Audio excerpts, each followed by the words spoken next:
ใจเหมือนนางคนที่ผ่านมา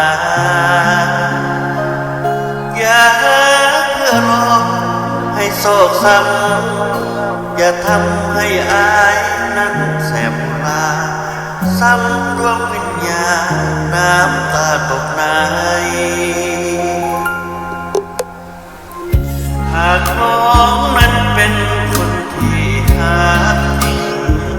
หนึ่งคนหักแท้นั้นบ่เวียนวนยากจนน้องบ่หวั่นไหวขอ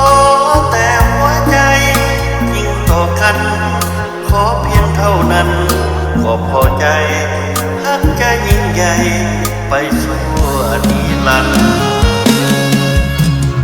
อายเป็นคนหัวใจแสนซื่อ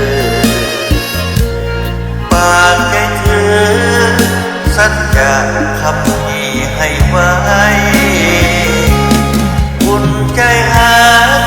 ปักใจหมายชั่ว4 วัน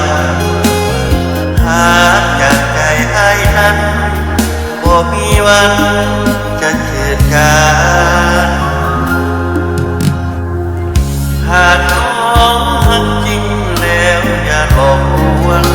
ไอ้ขอมอบคำสัญญาทั้งวาจาที่ให้ไว้จะขอหักน้องเพียงคนสุดท้ายขอมีเพียงน้องชั่ว4 วันหักจริงทีหลัง